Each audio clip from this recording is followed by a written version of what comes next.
It's 6:30 on Tuesday, September 13th, 2022. I'd like to call the McLendon-Chisholm City Council meeting in session.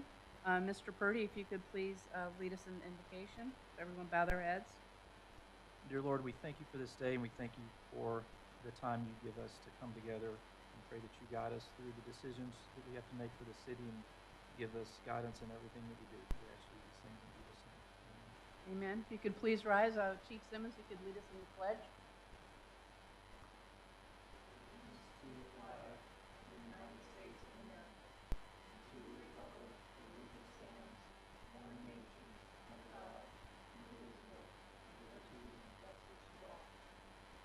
Texas pledge.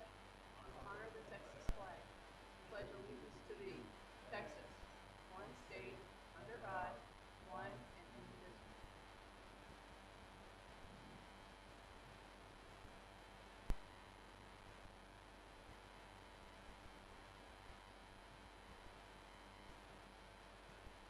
What you looking for? Your pen? Okay. Item number 3 are the rules of decorum. We ask if you're going to speak in front of us that you limit your comments to 5 minutes and be polite and respectful of each other's time. Do I have anyone wanting to speak? Okay. We have a presentation with the Daughters of the American Revolution, but they aren't here today. So we will move on to item number 2.2, and that's a presentation by Terry Fisher, Post 117, about D-Day for V-Day, and our guest is Dr. Stan Lawrence. So I'm going to deviate and go up to the podium with Stan, and we'll talk to the audience about D-Day for V-Day.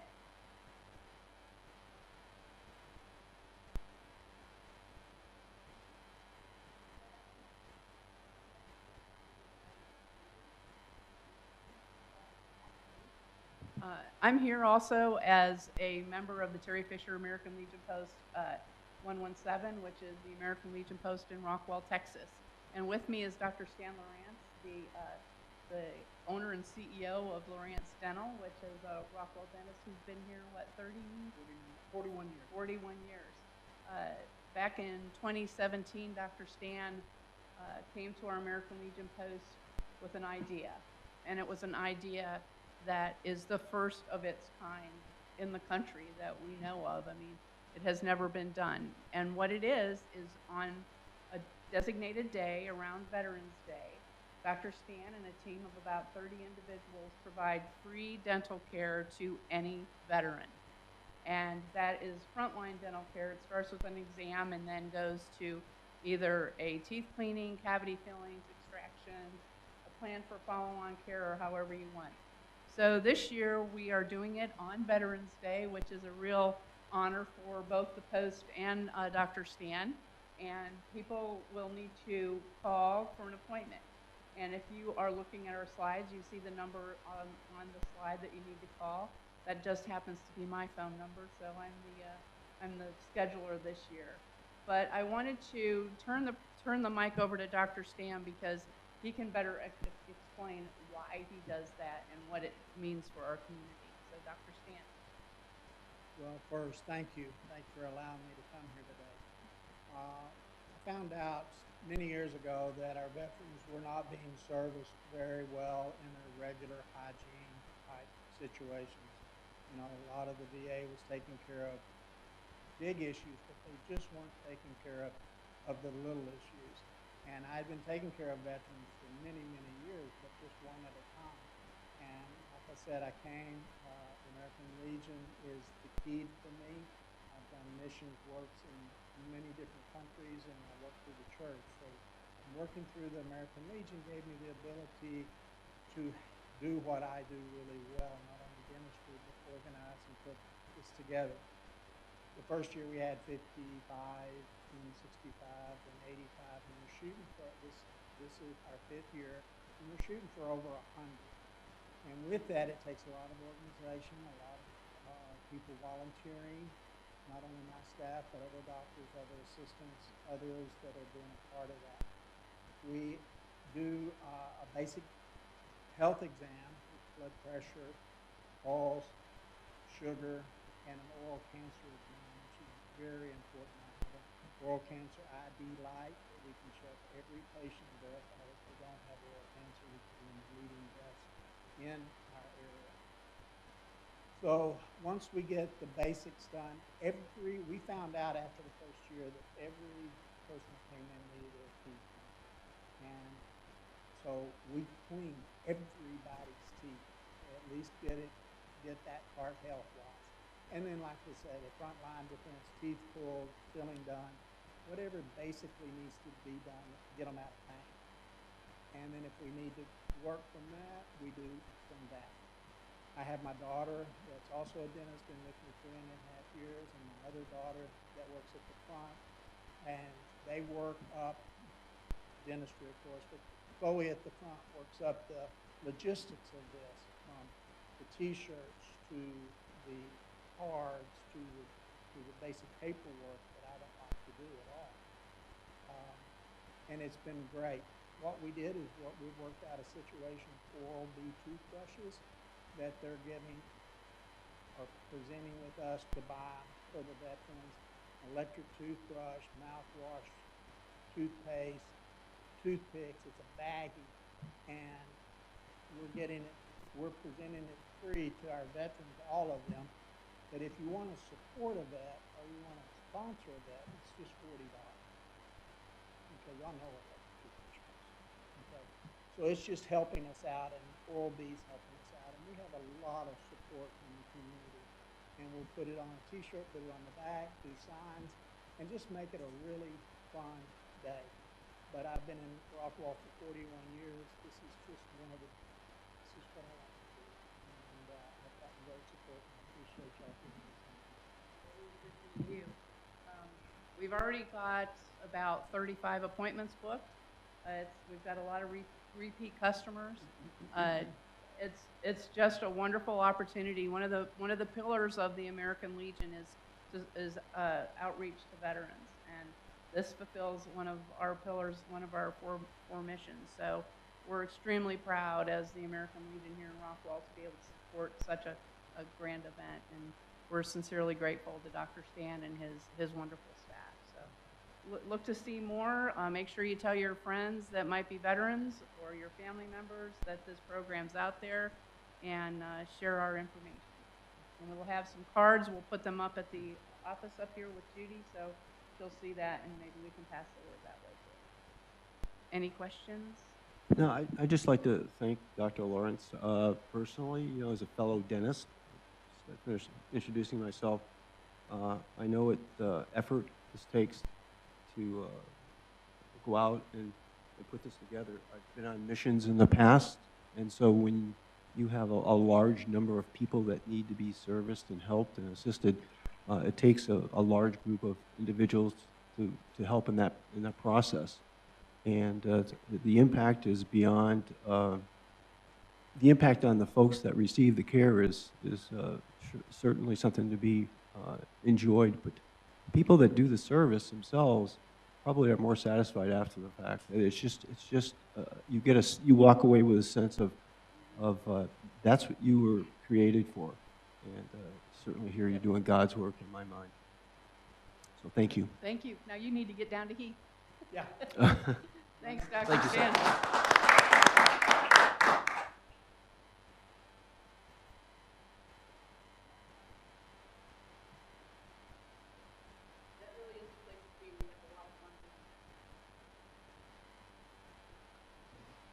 Okay, before we get into the regular part of the agenda, I just want to let the public know what we're going to be doing tonight. As you can see, we have 3 members out with illness / family emergencies. So I thought I would just go down the agenda real quick and let y'all know that items number 8.5 and 8.6, I'm going to be requesting a motion to postpone both of those items when it comes time. And also the executive session, item 9.1, we will not be going into executive session since we'll be postponing the item 8.6 that it refers to. So if we can go ahead and get through the agenda, let's get a move on. So item 6.1, Consider approval of the minutes of the August 23rd, 2022 City Council meeting. Do I have a motion? I'll make a motion on that to consider approval of the minutes for that particular date, August 23. I'll second. Any discussion? All in favor, say aye. Aye. Any opposed? Nay. Passes 3-0. Okay, item 7.1, conduct a public hearing to receive input regarding the proposed fiscal year 2022-2023 budget. I now call the public hearing open at 6:41 on September 13th. Do I have any comments on the public hearing? All right, public hearing is closed at 6:42. I do believe that Ms. Lovell is coming in. So let's go ahead and, before she gets here, let's go ahead and move on to item 8.1, the 2021 audit. The action will be to accept the audit. Mr. Hildebrand, do you have any comments? Or Mr. Alice from our audit company? Could identify yourself, please, when you turn the mic on? It's on. Yep. Perfect. My name's Kyle Alice. I'm the CPA for the firm that provided the audit. I think I've got a little tough presentation to compete with after that first one. I get a 46-page boring report, and he talks about helping veterans. Yep. So, But they're all important. So, I mean, again, we're talking about September 30, 2021. So it's a year after the fact, but it's still a requirement of the city. So if we want to kind of talk through the report, if we got any questions, I don't think anybody really wants any specifics. So why don't you give us the bottom line? Are we in okay yes, shape? So basically on one of the pages, it's really page 1 of the report. You'll see our independent auditor's report, which gives the opinion that it was a clean bill of health. We always enjoy working with the city, enjoy working with Ray Smith, your guys' third-party CPA. I think he's a great addition, and I look forward to, if possible, working with Conrad and having another representative at the city to be able to really have some eyes on evaluating these reports. Super. Does anybody have any questions about the audit? No. I just had one thing that next year when you're doing the audit, work with Mr. Hildebrand. We've had some updates as far as minor things such as our street responsibilities. They've increased quite a bit, as well as for a small example, we have natural gas also in Chisholm Crossing Phase 4. So there's just some minor things, but if you just coordinate with Mr. Hildebrand about some of the basics of the city, I think that will help. Definitely. Did you have any questions about the audit? Okay, I'll Councilmember Yes. Kibbett, I think one thing that I think is unique to our city and unique and we represent, or we talked about Ray Smith, our contract accountant and finance person.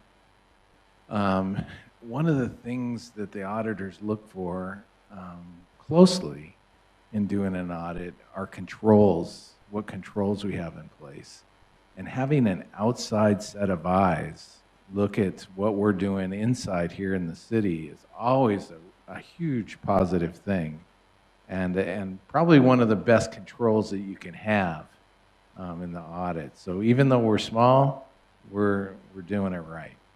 Yeah, and we appreciate your services. Yep, no, completely agree. I think you hit the nail on the head right there, because, and Ray's got a lot of experience with other cities that, he's somebody that can be relied on as far as information, answering questions, and he's an extreme asset to have for this city, so.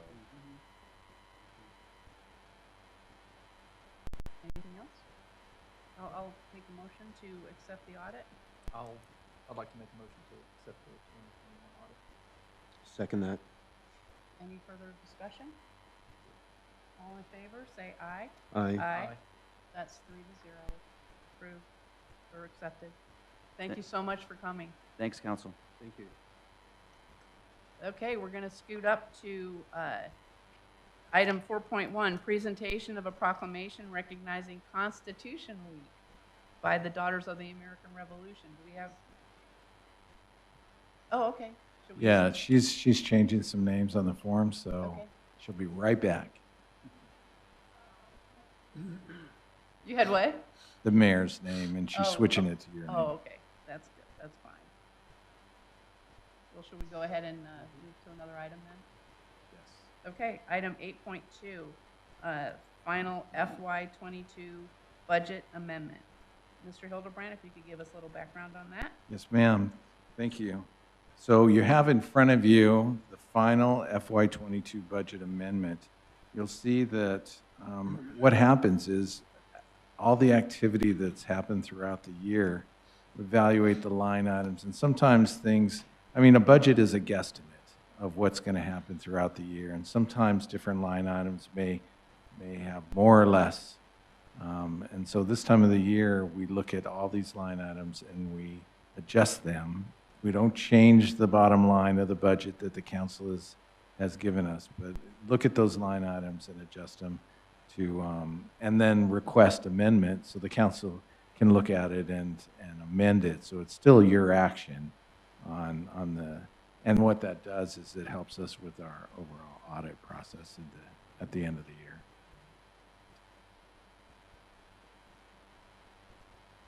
So I'd like to see if anyone would have a motion to accept the FY '22 final budget amendment.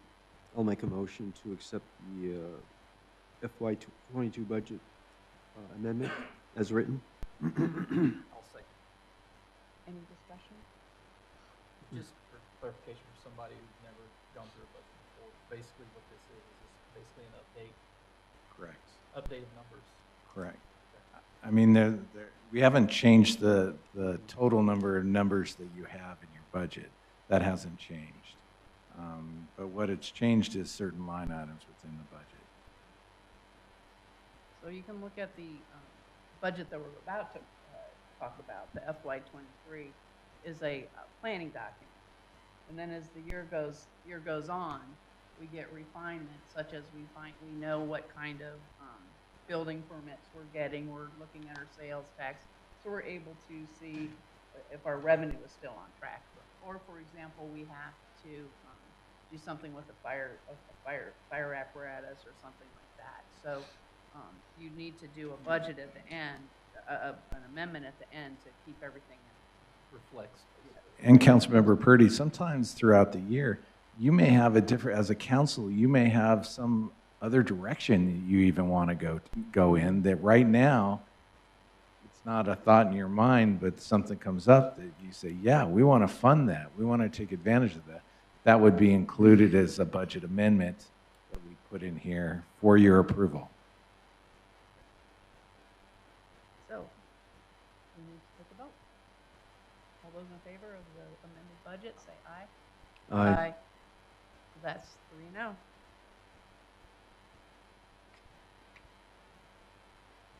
We're going to go ahead and wait until you get finished.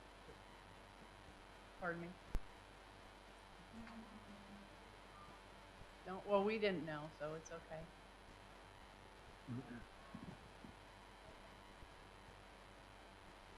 We will. You ready? Bless you. Okay.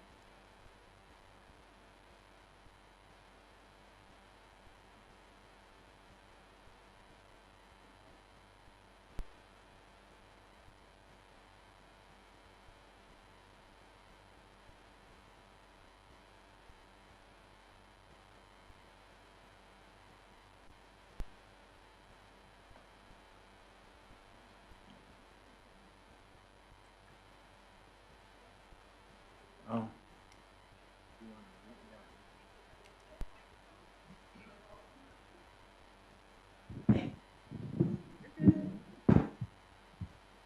So every year, Ms.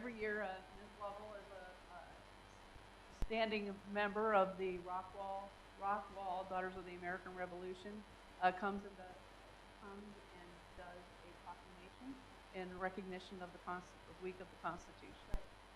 So did you have anything you'd like to add to that? I'll go ahead and read it unless you want to read it. Well, now this is Constitution Week, and the actual Constitution Day is September 17th. And if anyone has any bells, ring your bell on Constitution Day because they rang all the bells when they proclaimed it. All we'll have to do that. All right.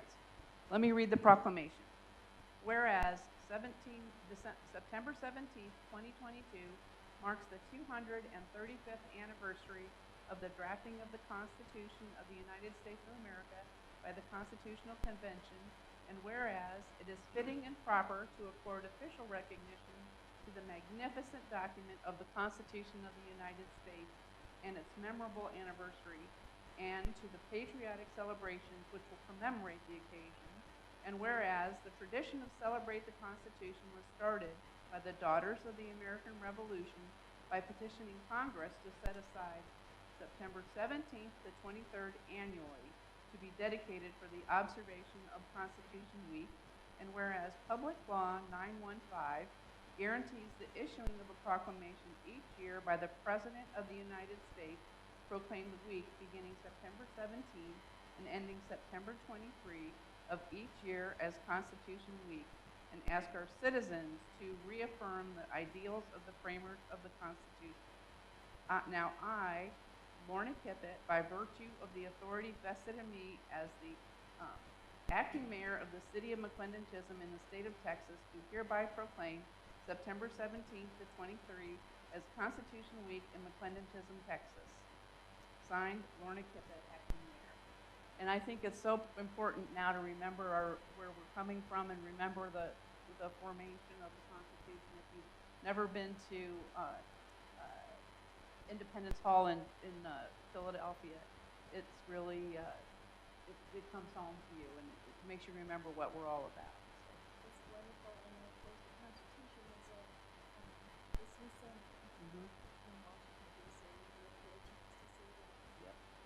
So thank you so much, Mindy, for bringing this to us every year. We don't fight.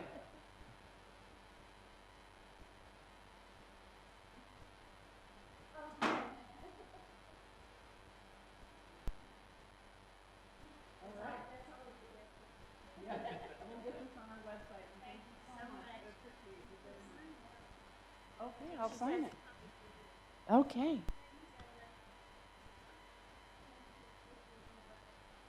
You're not an interruption.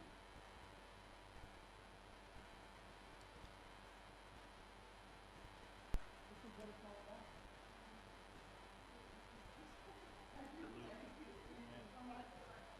Good evening. Thank you.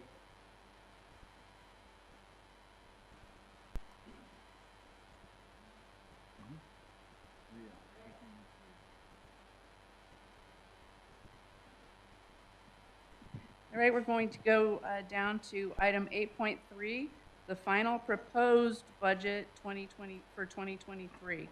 Now, we're not going to be taking any action on this tonight. What? Oh, okay. Well, we're not taking any action on the budget tonight.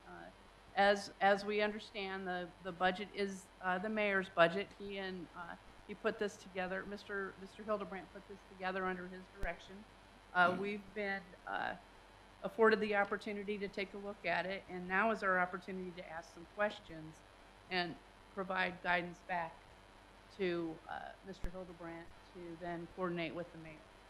But our role is to accept the budget, which we will do next week by individual vote.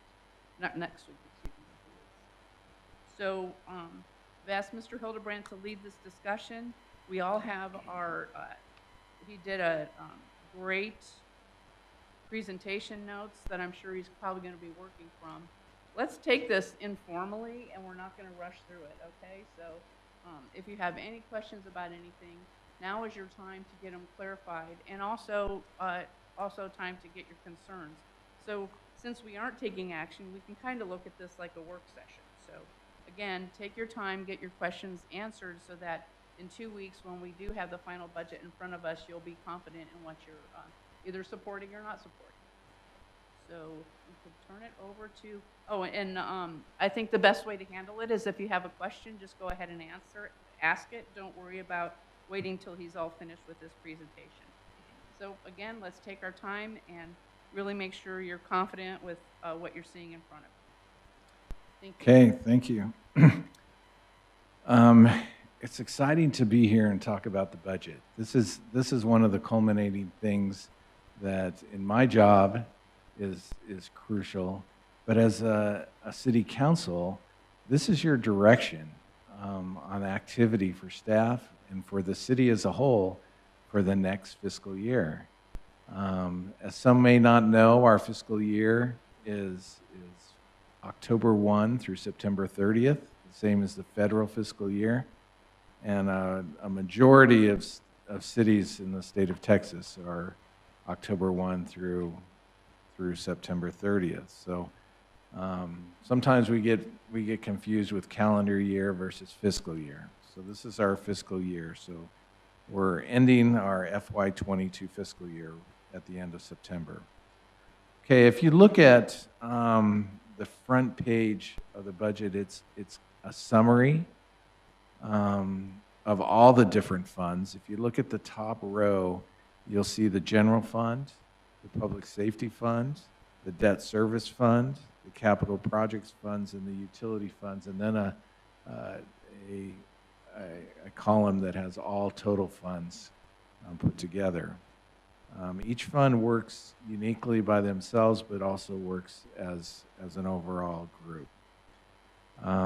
You have before you you have a balanced budget, and I'll show that to you as we go through where that shows you after we get through the summary page. But I wanted the summary page to show you basically the summarized revenue line items and the summarized expenditure line items and what they were, and then you can compare and contrast those from past years. You also see the third row to the bottom, the transfers in and transfers out. There's one from the general fund of $1,559.64 that is transferred over to the public safety fund. And we'll see more detail of that in a second, but what that constitutes is the general fund is acting as somewhat of a subsidization of the public safety fund of $1,059.06. 1 million. $1,059,640, with $500,000 coming from, or going to, which we'll see as we go to more detail, for a public safety law enforcement line item.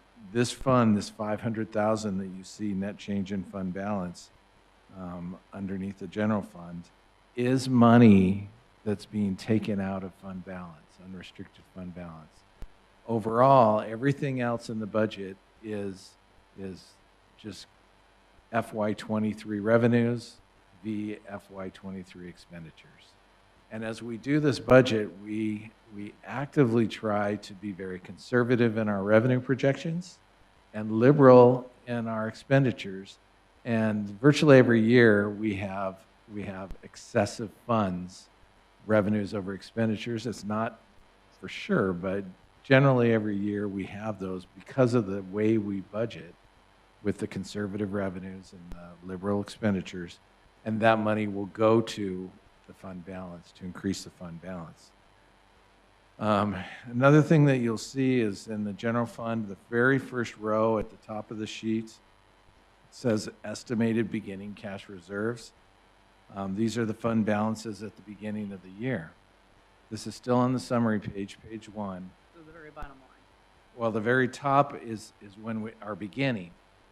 Oh. So we have $3,794,000 of reserves in the general fund, $438,000 in the public safety fund, and you can see that there's money in the debt service as well as the utility fund. So for overall, there's just under $5 million in unreserved fund balance. Then as we go through and we put the dollar amounts that are projected in this FY23 budget, you'll see the very last item, as Councilman Kippett said, of that change. And you can see that change is that $500,000 that we discussed a second ago in the general fund.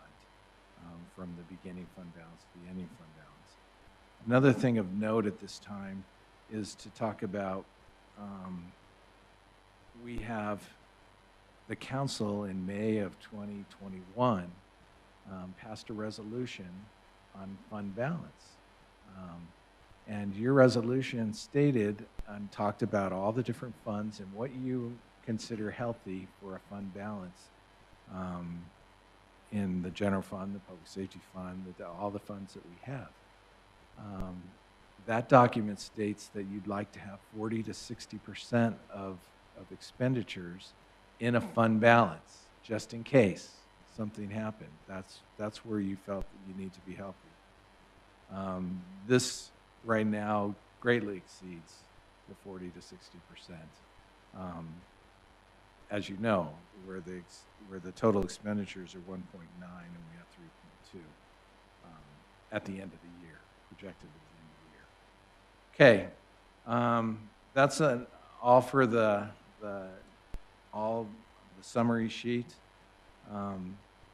And then if you go to the next sheet, and I won't go sheet by sheet, but I'll go enough so you can feel comfortable with that.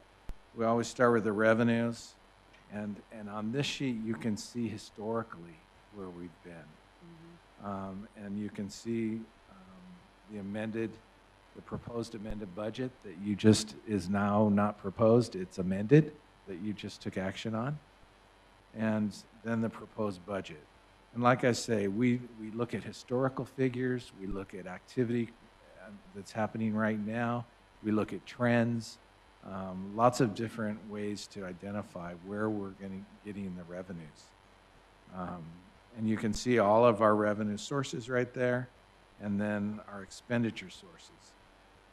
Could I ask some questions about? Yes, ma'am. I have some questions now about the revenue. Okay. Item 303. What is that, the development income? That's income that's as we review plats and as our city planner and our Okay. engineer do work, we get revenue in the city. Okay. So that's what So that we're is. expecting that to substantially go up by almost $100,000. We do, because what's happened there, and that's a great question, because there is a discrepancy that could cause a red flag or a question to be said. It was shown before in our balance sheet, and so you didn't see it on here, but it was identified and recognized, I think is the accounting term, on the balance sheet, and then paid out through the balance sheet, or lowered or raised or lowered on the balance sheet. Meeting with our city accountants, I wanted to show you all this, both on revenues and expenditures, so you see it. So that's how we've put that, so you can see the actual revenues coming in, and then correspondingly, the expenditures are going to be there too. So that's where we are in that. You can also see at the of the revenues, the last line of the revenues, you see a transfer from unassigned surplus, which is our fund balance, and you work that over to the last, and you'll see that 500,000. And that was, and I had spoken to you about this earlier, is that on the building permit income, Right. that's a pretty solid figure, being that you researched that with the developers as much as you could, particularly the large developers, and that seems to be a figure. Now, historically, it seems to be continuous. I mean, it seems to agree with the history behind development or building in permit income, but we have spoken to the builders. We have. We have talked to them and what they anticipate permits that they will pull in the coming year. And I can tell you that that's less than what they told us. So we try to be conservative in our guesstimate, and that is a conservative guesstimate for this year. Obviously, it's something as we go through the year and as you get your monthly financials, which you'll get a monthly financial next city council meeting, those are some of the things that you look at. Say, you know what? We made this budget with these estimates. Are we way far behind? Are we way, I mean, where are we? Are we way above? And so those are some of the things that we look staff-wise. Where are we and why are we there? A lot of times you may see an expenditure that's like 95% spent in Q1 of this upcoming fiscal year. Well, it's something that we pay for all at once. But it raises that red flag. Why are, I mean, if it's, but that would be the answer for that. So, yeah, we have looked at that and we have discussed that with and I even have a document here of all the different builders and what they're doing, so. It's very minor, but I do think it's worth mentioning that in item 3.25, the hotel occupancy tax, shows we're not getting any funds for that now. And I don't know if that's something we need to look into with the Texas, whoever that is, the comptroller's office. We do have, I was surprised, I'm like, where's the Marriott? No, it's the Rossini's Vineyard. They No, have no. an Airbnb. And they do And have that's it. where we get the, Yeah, that's exactly right. Yeah, and there's so some other Airbnbs. So we do receive some funds. They are not a lot, and so, But I would think that we should have some Yeah, kind of something. reflection of that in Yeah. the budget. no, and that's well taken. And I would like to talk to my fellow council members right now about the $500,000 wedge for the law enforcement. Oh, yeah, go ahead. Well, I just wanted to get your guys' perspective. I understand that, we want to migrate to look at, a police force in the future, obviously. I would be supportive of doing a study to determine what is best for our city, looking at the cost requirements and everything. And I just see putting in a $500,000 wedge at this point is premature. I would like to spend funds now to do a study. But if we decide that we do want to proceed with a DPS or a police station, a police department, then we could actually put that in through the amendment. Instead of taking the money out of the fund balance now, we could take it out at another time. Yeah, I absolutely agree. I think this is very premature to take $500,000 out and put it into a fund for an agency that we haven't even entertained any conversation on. I mean, it was almost in passing that we've talked about a law enforcement agency and nothing's been done on it. And I've spoken to the city administrator on this.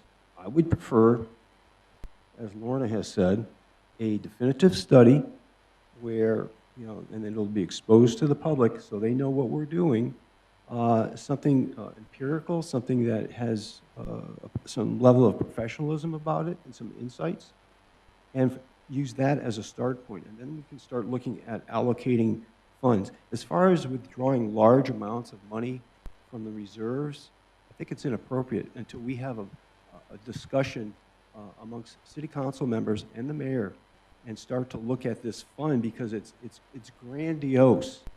And I know that it's bloated, and I know it's 1.5 times the budget in and of itself. And I remarked on this last year to our city administrator at that time, and I thought, this is overwhelming. Why do we have so much money here?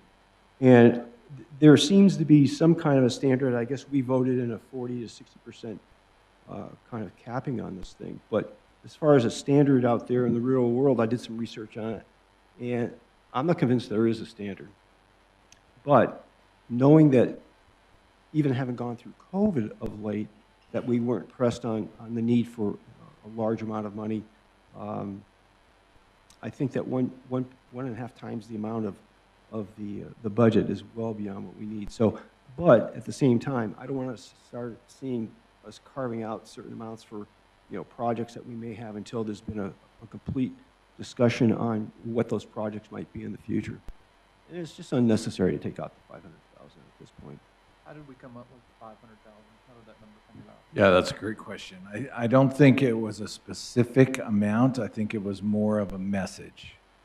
I think the mayor wanted to send a message to the community that we hear you And we are actively going to look at the possibilities of a law enforcement presence in the city.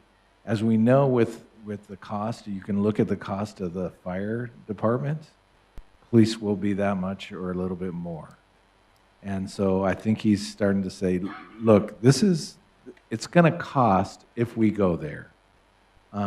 And I think as Councilmember Tucker and Kippett have said, I think full intention is to go through and do an empirical study and to identify. And this 500,000 would cover that, but if we make it to the very end, it's going to be more than 500,000 to run a full police sure. department. Oh, I understand that. And but- so- We accept that. No, you did. So this is just a statement to the community. We hear you, we're moving, we're going to evaluate it, and we'll take out of that 500,000. If we don't spend it, we don't spend it. It'll roll back zero-based accounting back into unrestricted fund balance. Even when we had a ratings review not too long ago with Standards & Poor, they obviously they didn't say our ratings would go up, but they because it goes through a process, but they said there's a good chance that your ratings would grow up if you had less in your fund balance, if you're utilizing your funds. The reviewer said she'd never seen anyone, which I'm sure the council did by making the 40 to 60, that nobody that she'd seen had ever been above 50%. And that was a robust fund balance. And I'm sure that that's what the council was thinking as you put the 40 to 60%. That makes sense. But it's something that you know what? If nothing happens in the next fiscal year, that 500,000, it's just being a placeholder that will roll right back. So it's not like it's necessarily pulled. It is pulled from unrestricted fund balance to that line item, earmarked for that purpose, public safety law enforcement. However, if not spent, it will zero base, as we have our accounting system, back to the unrestricted at the end of whatever's remaining in there at the end of the year. So I think it's for discussion throughout the year of where we go, how we go, specific council agenda items to talk about that, and to give direction to staff as we move forward.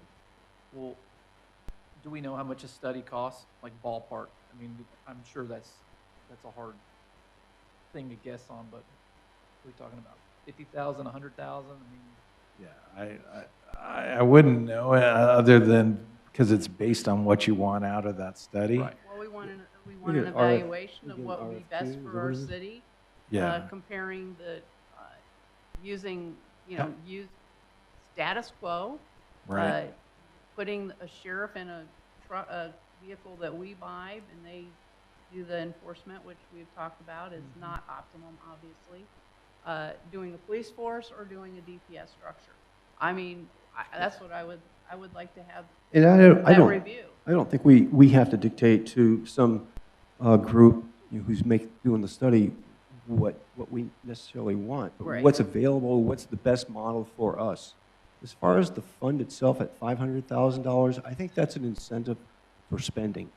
It's like if you have money in your savings account, you take it out and you put it in your checking account, all of a sudden it's there and it's available for spending. I would much rather reduce that down to perhaps 75,000 or 100, something more of a workable amount that in reality services us to be able to provide a study. Let's get the study done first, and then we can go and allocate funds from the I mean, I from the general understand that fund. we're making a point to the community, but we would do the same by only putting $100,000 there and doing a And study. be serious about a study. That's the Because follow-up. that would get the initiative going. Yeah. And it would show that you're actually buying something just instead of putting a wedge in. Yeah, I totally agree on that. well, I'm personally, for personal reasons, have no issue with putting money there for law enforcement for obvious reasons, because that's what I did. So I'm not quite sure what that number should look like. It's, Um, it's not to but- negate the availability of money to be put into a fund for law enforcement. I think all three of us on this panel are in favor of that. It's just, I think the message is a weak one in the sense that we have all this money. People are going to ask, why you draw out $500,000 that we haven't explained. We haven't had a study to determine what kind of agency we want. So let's be methodical about it. Let's look at this strategically in the sense the start point will be creative funding at a lesser amount, I think. But if we don't know how and much for a an fund- agency We don't itself. know how much a study's gonna cost. Well, and how you much set we out don't an know. RFQ on this thing and get people to submit for that, and then we can really allocate. We got, what, 2 weeks?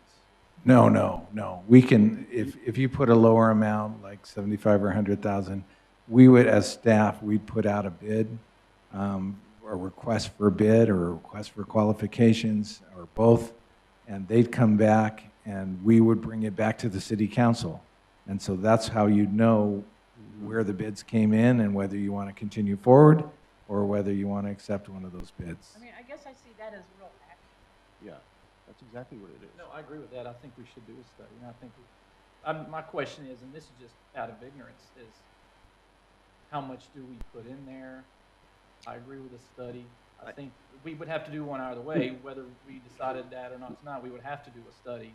I'm guessing we're not just gonna throw together a Right. department sure. without Yeah. anything from an expert in front of us. I would So- say be conservative, put 100,000, and then if we need more to augment that, then we can certainly do that. However, I don't think a definitive study is going to be more than 100,000. Might be wrong on that.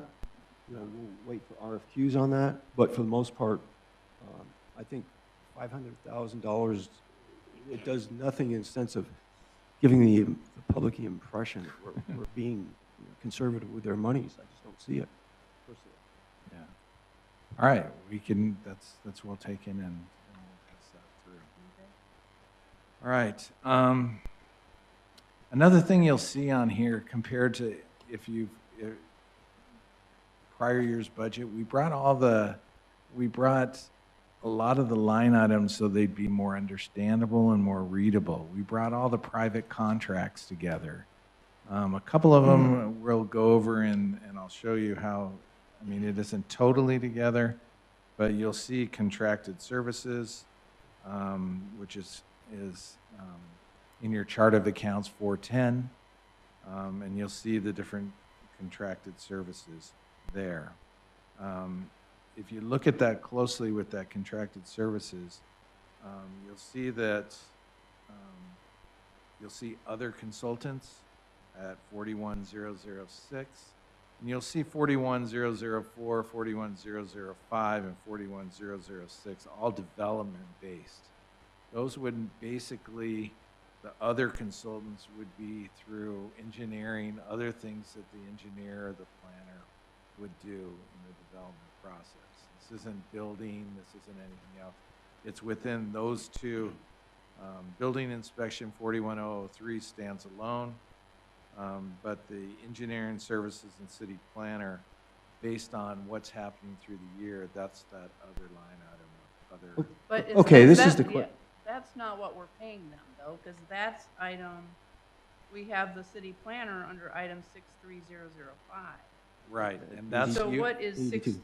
what is 41005? So How does that 410, relate? historically, you paid the 63, whichever account number that is, the 63005, and then also have paid historically the 41005. I don't understand it. Because I mean, they're all based, the 41s are based on additional things that may come up. The 63s are based on actual historical, what we've paid these guys in the past. If there weren't any extracurricular things in the planning process, it would just be the 63s. What other kinds of services, because what I see this is in addition to his salary, beyond the $80,000. Well, no one's getting a salary per se. These are all contracted services based on what they do.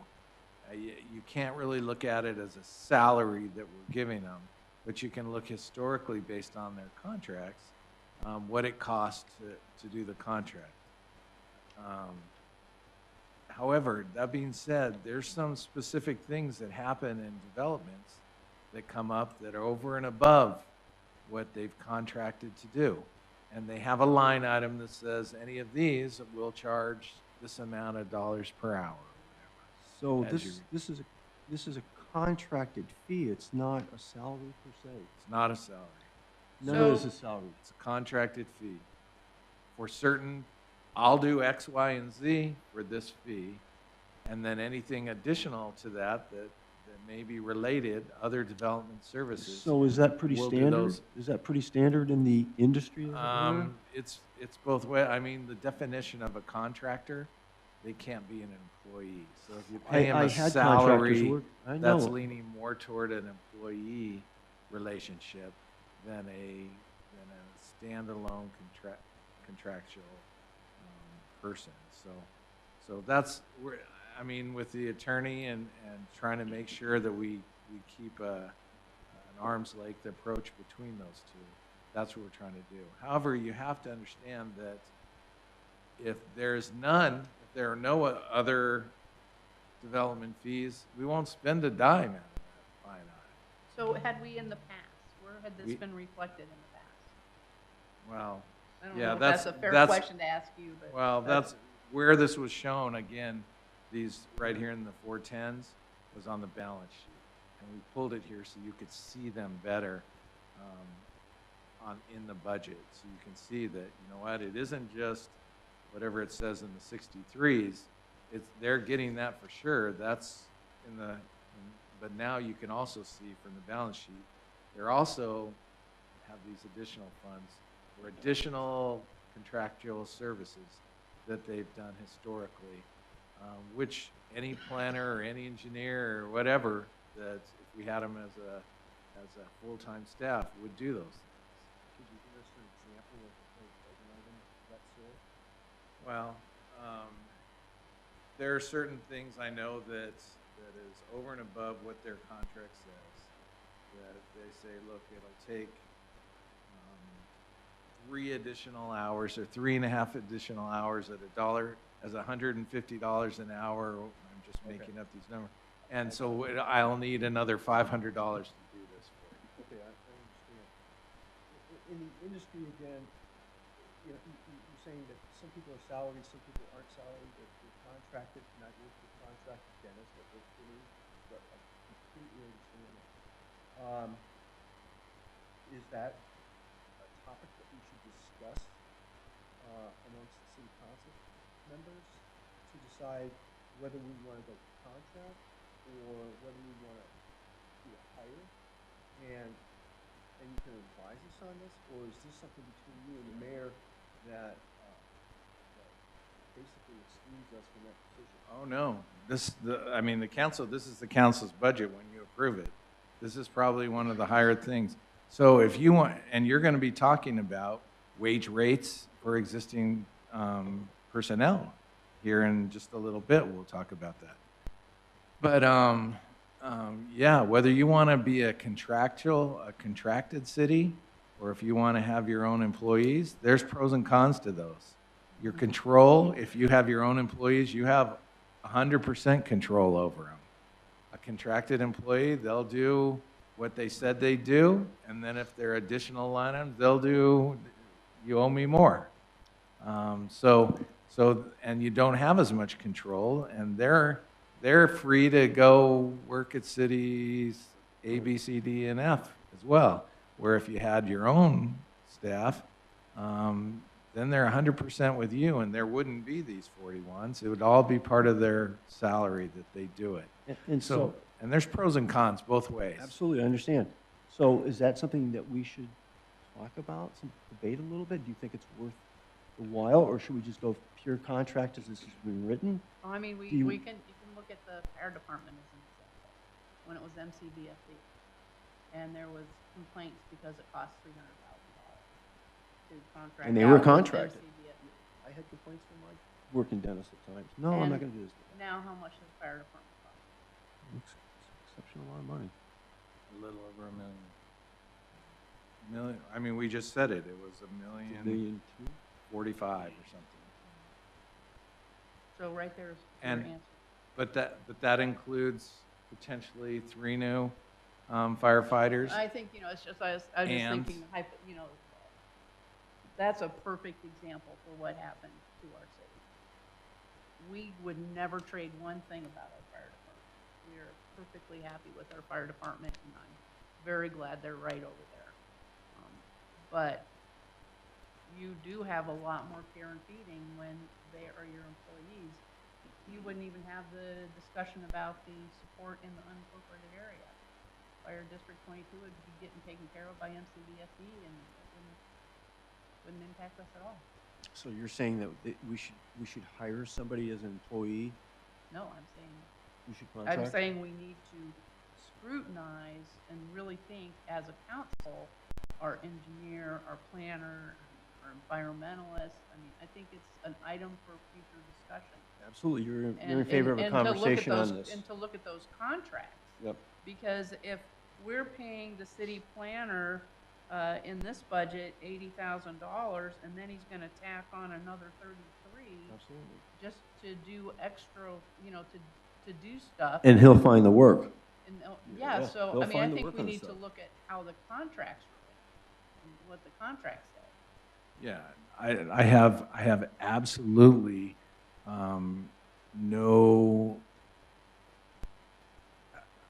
they are doing exactly what their contract says. They're not playing with their contract, they're doing and charging us right what the contract says.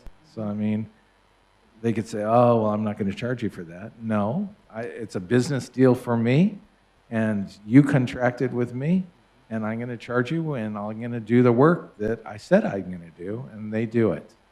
So, with an employee, it could be 80,000, and they're doing all of it for 80,000. That's why I had thought it would be beneficial to have a planner on, specifically for me, it was a planner on staff, Right. because, you have the ad hoc things that come up that you don't want to have to just tack on to Mr. Coker or whatever. I'm very But- open to that, But anyway, but I would like to have a discussion about how we're going to go about doing that in terms of the hire. yes, I think so. I think, I mean, we just need to talk about it. I would think that, in 2 weeks, we make sure that all of council is aware that this happens. And I think also, Councilmember Kippett had a good idea. You should, at minimum, on an annual basis, review contracts and say, is this what we still want? Are we, and it could be absolutely yes. We want to continue forward this way. We talked a little bit about the audit and the controls that are happening there. There are some times where I'd like to have, personally as a city administrator, my finance guy right next door. So I can just Yeah. pull him in and debate Oh, stuff. you always- We do that over Teams, over Zoom. We get on there and we're face to face and we're talking for hours on different things. Well, so I so guess it- that's the action, and make it a future agenda item after we Yeah, get the budget. After the approved. budget, you can look at those. And I wouldn't say do all of them at once, maybe do one or a couple of them, because it is pretty in-depth of what you want to look at. And it could be exactly what you want. So are you saying that we will push forward and accept the budget as it's written, and then after the fact, come back and amend it, depending on how we decide to hire in that situation? Or do we decide to hire first, the means of hire, and then, what I'm Well, we're thinking is not- holding the budget back. And I don't want to do that No, necessarily. I'm not saying hold the budget back. Okay. I'm Okay. not saying. So work out that as a problem I see after it the as two fact. separate things. We have a budget item for the planners, the engineer, and the other consultants, and then if we decide we're gonna review their contracts, we do that. Yeah, Almost too late Yeah. before the budget. Yeah, I think your contractors are doing good jobs and doing what the contract No states. problem. All right, also, let me go on to line item 415. And 415 is the Section 380 grant program. That is, the city has made an agreement with different businesses that if they do X, we'll pay you, we'll rebate some of your money. So if you look in the revenue items under sales tax, which is line item 310, and you see $975,000 in it, know that in the expenditure line item 415, where you see 285, that's going to come right out based on your agreements that you have previously made with those businesses. They have created sales tax for you, and you said you'd rebate some of it back to them. So those go together, and so it lessens what you see on the revenues, but it's something that you've already discussed and you've agreed upon, Right. and you've kicked that back. Right. All right, line item 603, citizens recognition. The council expressed some interest in doing things to recognize our community members. There's been no specific things, but in previous cities that I've been in, we've had art contests where we look for kids from 8 to 18 do art, and then the council can judge it, and we have awards for them, and we recognize them in city council meeting. I mean, there's a myriad of different things where we can recognize champions within our community that do cool stuff, that do great stuff, that I think very appropriately in our city, we should recognize them as a city and bring them in and thank them for their hard work, whether it be athletics or art or music or whatever it may be. There's great things happening in this city, and not just kids, adults, and others that we should look for and recognize. And if we started a program like that, I'm not saying to, but I'm just giving you some examples, people will let us know what's going on. You may say, oh, I don't know anything. Well, if we start doing that, people will let us know. In one city with the art, the winners, we had different categories, and we hung them in City Hall. And it was the coolest thing because moms and dads and others would come and see the art hanging in City Hall for a year or whatever. And I mean, you can make your rules, you can make your program however you want to make it. But it's something that we don't have a school, elementary, middle school, or high school to rally around. We don't yet, right? That's a note for our ISD. But something that helps us bring us together as a community. And so that, it isn't a lot. I mean, in fact, it's not a lot at all. But it's something to start that as we can start thinking toward that. Number 7 on here, employee costs. You've seen the employee costs. The CPI in this area in the North Dallas, Fort Worth, which were part of the MSA, Municipal Statistical Area, the CPI was over 10% from June 2001 to June 2021 to June 2022 is where we got the thing. As I talk in my family, what things have gone up in price, and my kids go, everything, because they know that everything's gone up in price. Kind of a fun thing that we do, but you can see that health medical benefits have increased, and that's after raking our people to go and get the lowest rate. One of the reasons is because we have few employees, and the few employees that we do have are in critical areas that potentially could cost money. So they're not willing to really work with us on bringing those rates down low. So those prices went up that much. We have a $3,000 and $9,000, $3,000 per individual and $9,000 per family deductible that employees have to meet before they even get any health insurance. They have to pay that amount just to have the right to start using the health insurance. And so that's a tough thing for a small city, and it will be forever. It's nothing you can do about it. Even if we had the greatest health, wellness, I mean, it would help having wellness programs there, but it's not going to change us dramatically that way. So I was looking at last year's budget, and I thought we had approved a flexible spending account. Yeah. Well, is there a way to increase that? Oh, well, we can definitely do an HRA. It's not in here. A flexible spending account is more of an employee election, where an employee's Oh, going. okay, yeah. And we talked a little I bit about that. I don't have those, so that's why I'm not. What'd you say, Chief? The HRA card that you received, very well received from my employees. They got this, that's all they used, it's okay.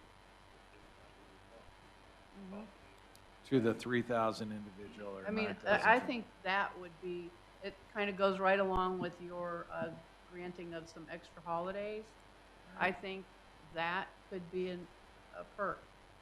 Okay.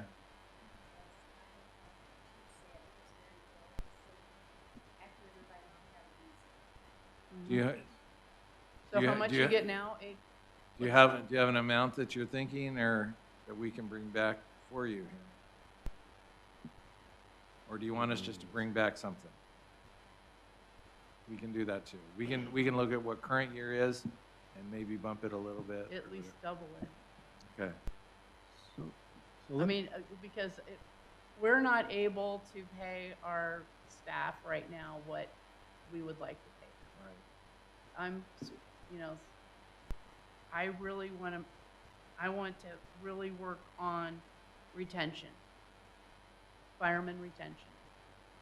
And I want to try to do that as any way that we can. And if we can't do it by salary, maybe there's other ways that we can do it. And the extra days, the extra holidays, and perhaps the additional money for their prescriptions, et cetera, would be, show faith that we really care about. We've started that, and I think I've written it in here somewhere, to have, excuse me, I mean, currently we have 9 holidays through the year, which is low. We're suggesting that we have 2 personal floating holidays, meaning if you want to take a holiday, one of your floating holidays for your birthday, great. If you want to take it where we don't have President's Day, and you feel like you want to take President's Day off, great. You have a floating holiday. We're proposing to the council, this is not part of the budget, but some keeping retention and keeping employees happy, to raise that and give them 2. If the council's okay with that, then we'd have that on next agenda, just as like a consent item, to change the personnel policy manual to go from 9 holidays to 11. And that would send a definite message to staff that you are looking toward it to help them out. And then they can take those 2 personal floating holidays. If they want to take the day after Christmas as well, great. I mean, they have to be approved by their department head and based on what's going on. But other than that, they can schedule their holidays.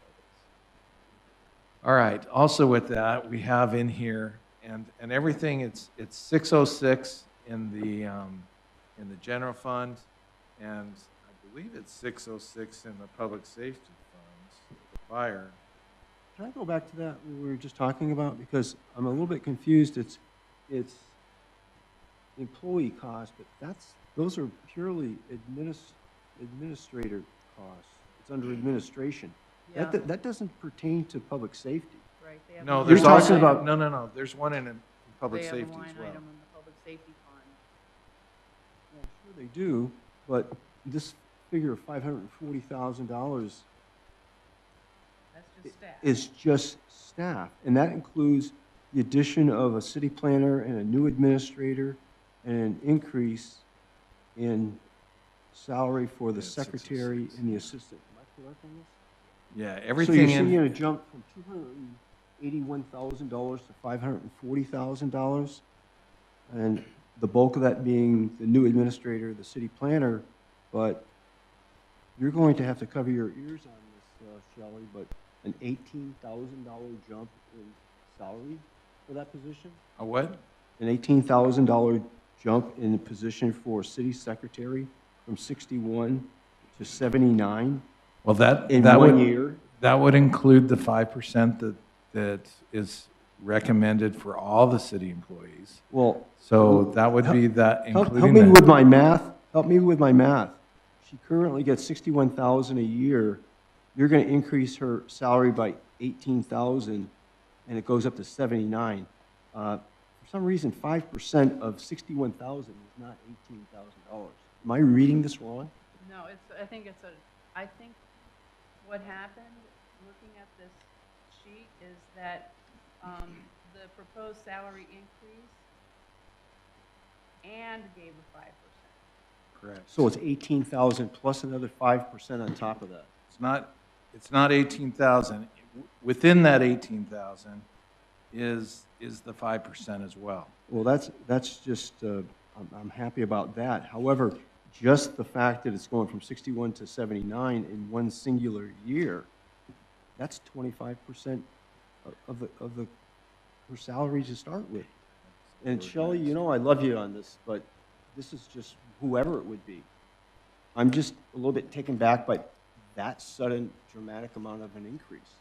I mean, I No. could see it maybe be a I third of kind of that. think that talking about, since we only have one city secretary and we only have one code enforcement officer, we only have one fire chief, we only have one city administrator, I'd be more comfortable talking about that in executive session in 2 weeks before we have the budget. You know, and it has nothing to do with Shelley. It's just that I just see that as just, I just see that Whomever- there's only 3 of us up here, and it's I don't perfect. want to make that decision. Oh, absolutely. Absolutely. Okay. I'd need to get, So Councilmember Tucker, I didn't take, and I did take and looked at salary comparisons for our geographical area. Based on if a firefighter's going to leave here, they're not going to go to Irving, Texas, or to Waco or whatever. They're going to probably stay around here. They have a family, they have a house, whatever. So that's where our benchmarking came from. So there's some cities that are bigger than us, some cities that are equivalent to us. And when I look at, you mentioned the position that you were looking at, and raising it that amount of price and still being under the minimum starting price for that position is kind of, she could get up and leave tomorrow. And then where are we? I mean, because it's not even the minimum. Here's somebody that's worked a career at this, that should be at the median or going toward the maximum, and giving them that type of increase in their salary. That's how far below we are. So, and you got to understand. I would like to see your standard, the standard that you're using, and look at comparative cities before I start accepting it as God's given rule. I think I've sent this to you, but I'll send it again out I to welcome you. it. And it's from prior year. It's a year old, but so it's even more. I mean, it's gotten bigger. And you got to understand, as city administrator, I represent the staff, but I work for the council.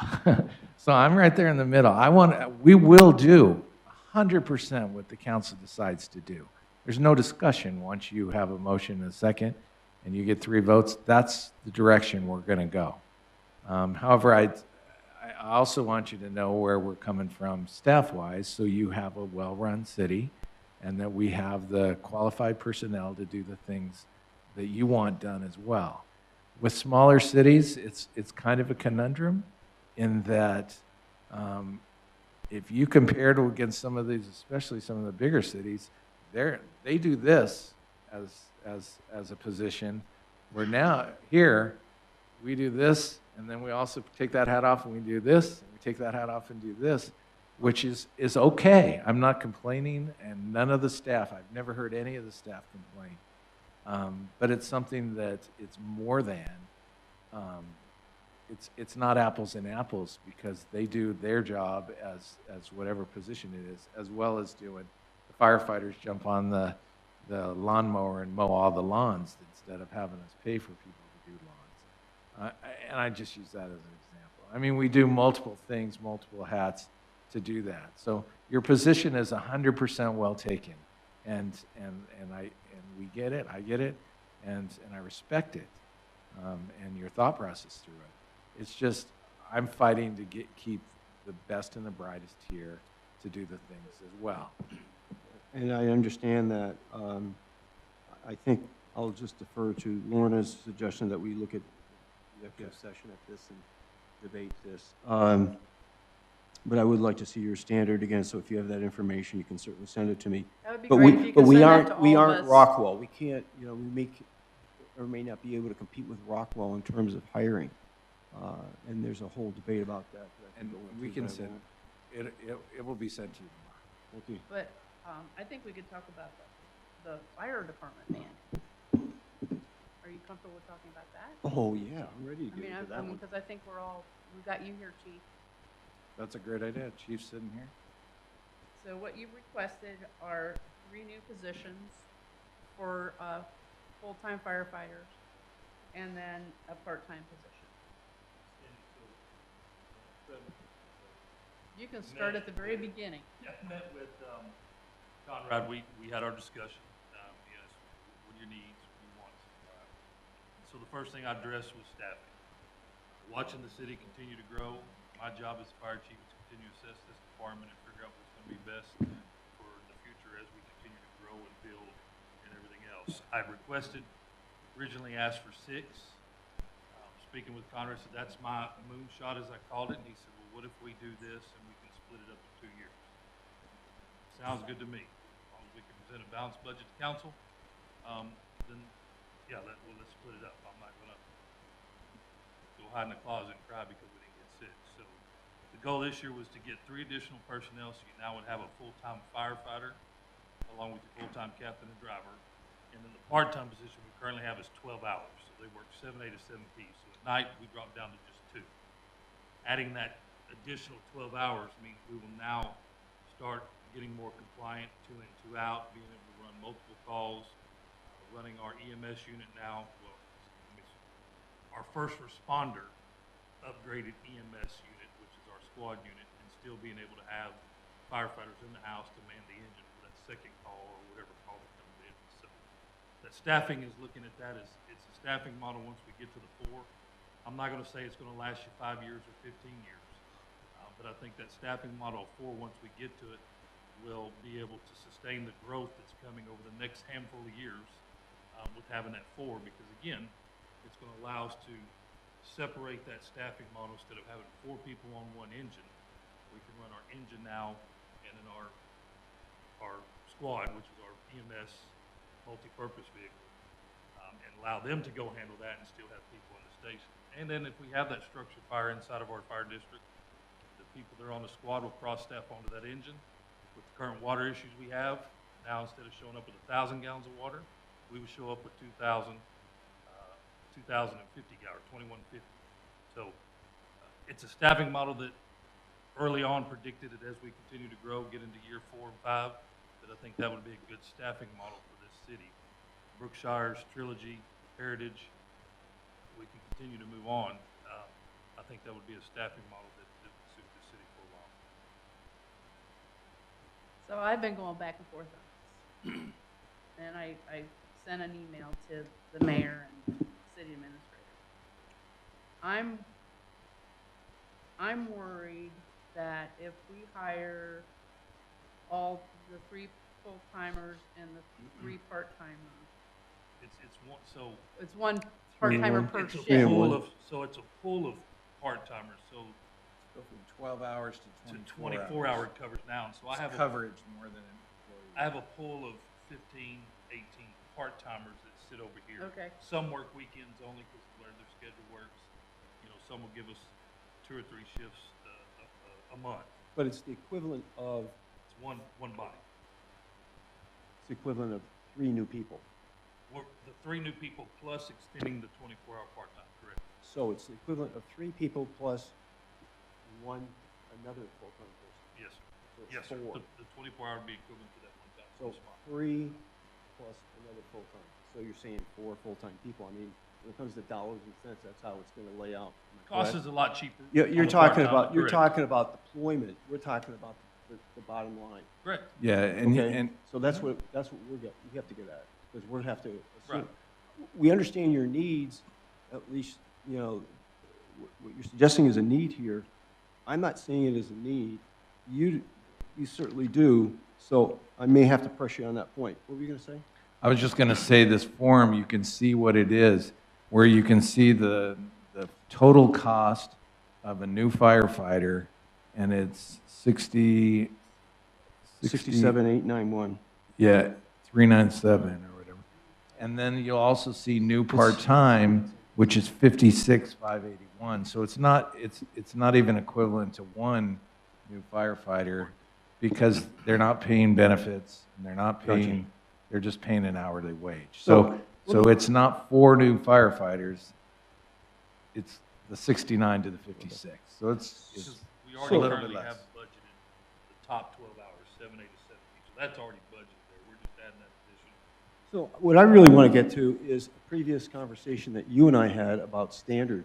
And so there's a standard that dictates what you should have, and that standard is that you should have basically 2 teams that can go out independently if they're called. And so for me, I said, okay, that's fine. I'm not quite sure that we need to rise, at least at this point, to that level, because, and the question was, how often do you see the need for 2 fully complemented teams to have to respond at the same time? It's not And the fully question, complemented teams, so we Well, want to make sure it was 2 equivalent it's 2, staff teams, am I correct, correct? it's 2 on the engine. It's 1 shift of 4 people, so instead of putting 4 individuals on 1 apparatus, like we do today, if that call goes off tonight and they get a medical call, I'm at 0 staffing. I do not have the abilities to cover that second call or that third call. Other morning prime example, going to Faith, that large commercial fire that we had in the apartment complex. We emptied the house. We only had 2 on duty. I Because understand we only that. have 2. Because it was a nighttime It call. was early morning, Yeah. and so we were at 0 staffing for that morning. So we go to 0 staffing every time a call comes in, because we only run a step, basically a 2.5 month. Then if you have a second call, you rely on We hope that other people are available City of for it to Rockwall, come from Forney, Heath, Roy City of City. Rockwall, Roy City, So- Forney, Terrell. So if they're available. correct. So, and there's that mutual compact that everybody has amongst themselves. The thing is that, I was looking at the numbers of calls that you have on a daily basis, and it's like the statistics I could get starting in January this year is 1.7 calls per day. And so the question I asked you at one point was, what's the number of times that you would see the need for 2 teams to go out at the same time? You can't guesstimate. So- You Is can't it- guesstimate something like I'm that. not, Yeah, you can. No, you can't. Yeah, you Not, can. not in regards to first There- responders there- and fires and medical emergencies and things like that. it's You about. have to plan to the worst case. And so that's exactly my job. Then is you to go before overextend council. yourself with personnel that are sitting there and they're not I don't doing believe anything. we're overextending ourselves at all, sir. Not at all. Not one bit. I think at 4, we're just getting to the point where we're finally meeting a nice minimum standard to allow us to meet the 2 in, 2 out rule, to allow us not to have a running engine all the time with staffing on it, to still have people available for that additional call or that mutual aid call. We go to Roy City for a structure fire, I can send that engine with 2, and I can still keep people back in this city to be able to cover any additional call that comes in, because we're able to split them into 2 apparatus. So and me as the fire chief, I'm just now getting to minimum. I'm below minimum now with 2. So at 7 o'clock, I'm back to 2. So if we just did I'm gonna what if some scenarios here. So if we just did the 3 full-timers, that would have you have 2 people on shift. Well, you'd have 4 people on shift from 0700 to 1900, because you'd have your part-timers still there. And then you drop down to 3 people on shift from 1900 to 0700. Yes, ma'am. Yes, ma'am. Correct. You guys get that? We would just keep the 12-hour part-time as a 12 for now. Yeah. Still making steps, but we would have the full 3-time full. So You'd at have night, the- we would still have the 3, so I can get close to that 2 in and 2 out, Mhm. instead of firefighters pulling up to your house and it's on fire and I have 2 on an engine. That driver has to stay there and the captain has to wait for another agency to come. But the thing about it is, the extra part-timer really doesn't cost us that much money. 58. 50 something. But if you, and it's still $50-some thousand, you could potentially increase the salaries of the firemen that you Yes, ma'am, have by saving that extra $59,000. absolutely. And police and fire are life safety. Police and fire are the critical foundational employees of the city, of any city. Regular staff have their position as well.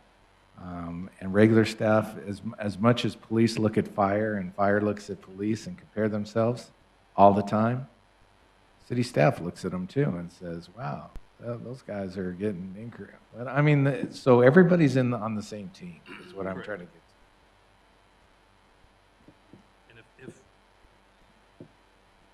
Again, I If- don't if really that think money- this is a decision the three of us can make. No, No, but if it's something to No. talk about, but if that money, that 12-hour part-time position was enough to be able to benefit not only firefighters, because I never Could want to go, it separate, could filter through the but whole could go staff. towards firefighters, Judy, Miss Shelley, Mark Woodruff, then by all means, I'm gonna stand up and support that no matter what, because it's benefiting everybody.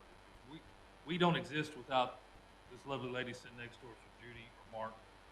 We don't exist without them doing the jobs that they do day in and day out. So if that's an option this council would be happy with, to take that 12-hour and just keep it at 12, and then we move that money to be able to take care of all the rest of the employees in the city, I would support it. And then you would decide based on your operational mission, if you would need that part-time 0700, 1900, or 1900, Correct, yes, ma'am. During the day, Monday through Friday, I'm here. Mm-hmm. So we get close to that 2 in, 2 out. You know, evenings, weekends, it's a little different. So you're absolutely correct. That's something that I would sit down with my command staff, and we would look at our call volume, and we would look and see what our peak hours are, and then we would make the best decision. It could be a 12 to 12. It could be noon to midnight. Yeah, I mean, right. but we would sit down with the command staff and determine what is the best fit for that particular position to be able to benefit this community. I mean, that's just an idea that I have. I'm not the person that decides this, So but y'all think. I'm sure that you've looked at your call volume and how it runs, and I would assume that you have a sense of when your highest number of calls are. Yes, sir. Is that pretty It accurate? did. Back in 2018, that's where we came up with the 7A to 7P part-time position. Okay. It really didn't cover our peak, because it really extended down into the 8, 9 o'clock hour with the new 12 hours.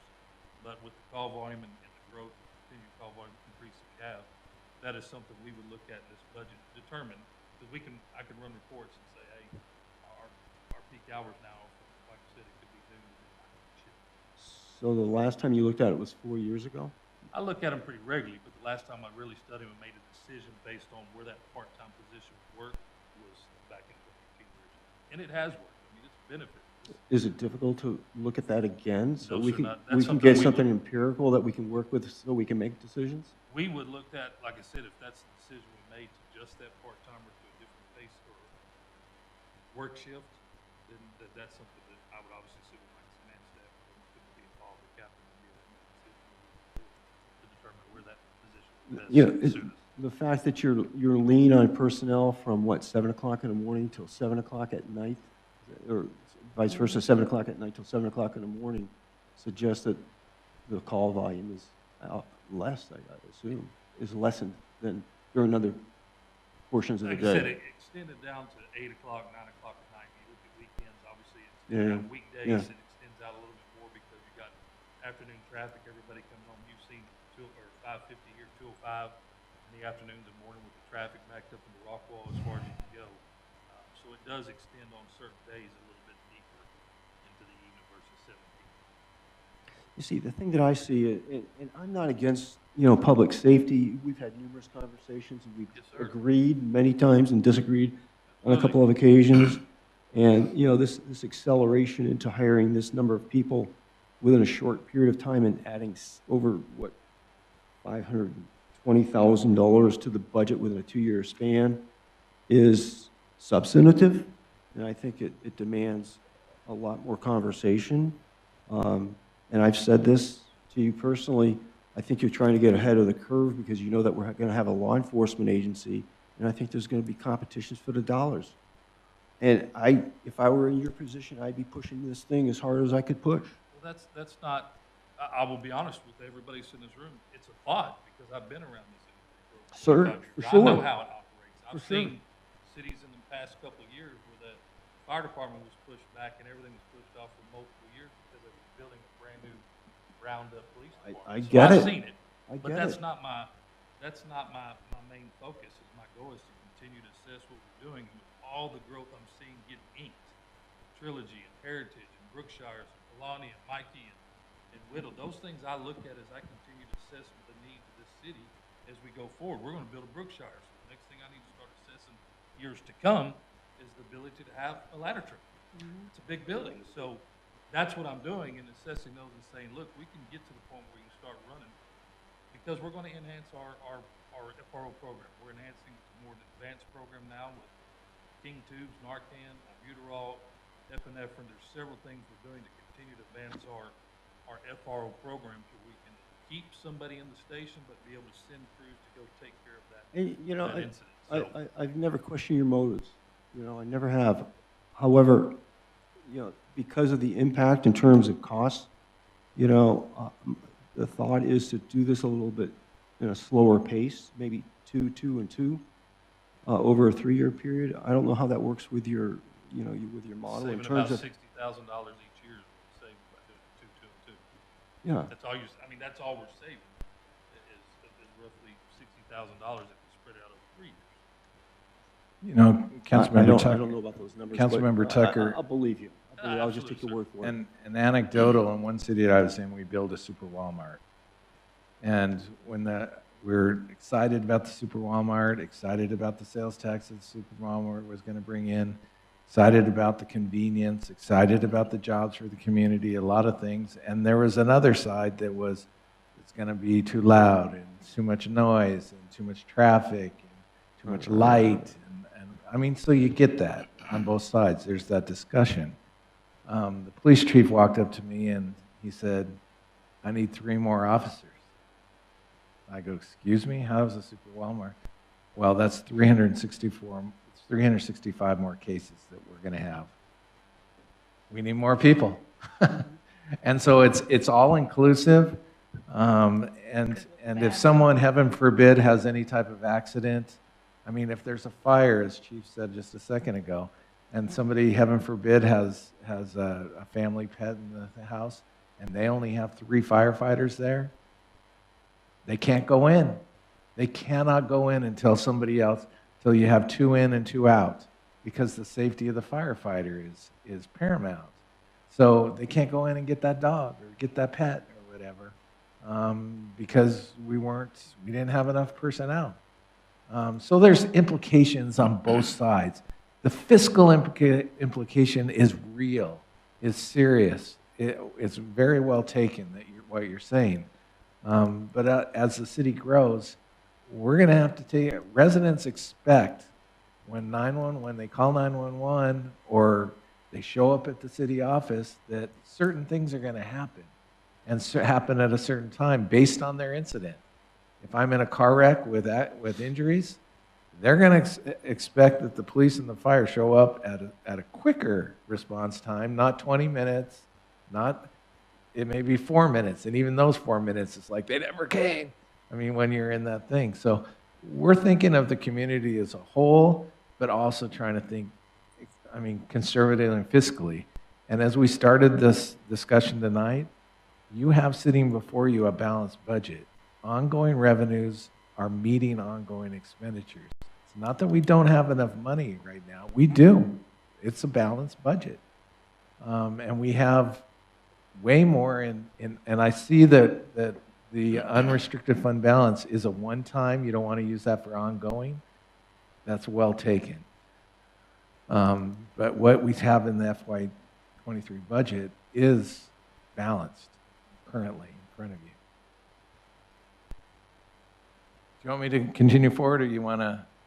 I was just going to say one thing, and it's just an opinion, is when it comes to police, fire, medical, all those things, I would much rather be proactive and be set up for success than be reactive, which you've probably seen happen, and be like, we weren't expecting this. that's not one of the areas that we want to take that chance on.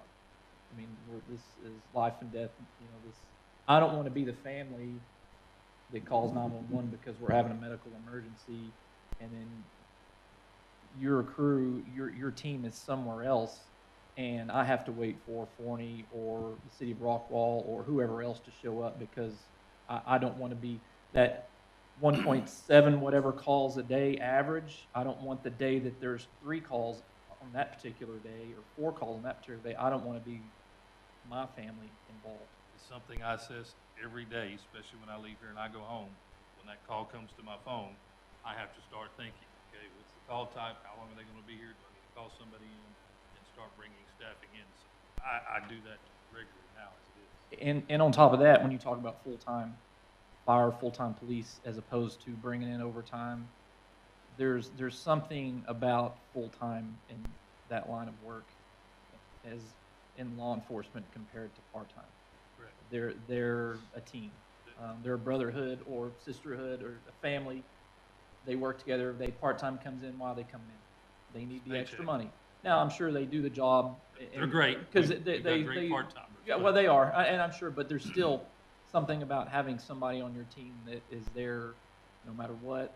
They're part of your team full-time. So how many are we short full-time? I wouldn't say, not saying we're short, but the goal is to get to 4 per shift. So right now we run 2 per shift with that half spot, 7 A to 7 P. It's 365 days a year that position is there. Not all the time do we cover it because depending on part-time. I can only work part-time so many hours a year by FLSA law. So we monitor that, and so we break that out. So there's times where we don't have the part-time or even during the day, we just run the full-time captain full-time. Gotcha. Now, just to kind of a little bit ahead, as we get to the future, we get through this year and we go into next year and I come back before you, that part-time budget now is going to be more or less, instead of having a scheduled part-time employee, they're going to be more of a pool to be able to call in if I have a full-time staff member that takes PTO, out sick, or in this case, one of my drivers that's out on medical leave for 2 months for neck surgery. I can reach out to that pool and say, hey guys, we've got these shifts open. Would you like to From work your these shifts?" full-time So now, employees. From my part-timers. So Oh, now I I'm see not what you're saying. paying all that overtime. Gotcha. I can backfill with that. Now, granted, at times, I want to feed the guys that are dedicated, guys and gals. We had 3 ladies test Saturday for part-time positions. They did an outstanding job, so we will have some ladies in part-time. Good. But as we continue to, go forward, is that's what it will be, is pulling that pull out. Where I was going, just got a blank on ladies. Sorry about that. But that, no, that's it. So that position will fade out over That time. happens some of the It just kind of becomes a pull. Well, let me go through a real. Yeah, I'd like to hear 3 other opinions too. Yeah. Absolutely. And Absolutely. Yeah. right, no, and it's it's valid. I mean, both sides are very valid, and it's just trying to come to where do we want to be as a city? Yeah, What do we want to have our city?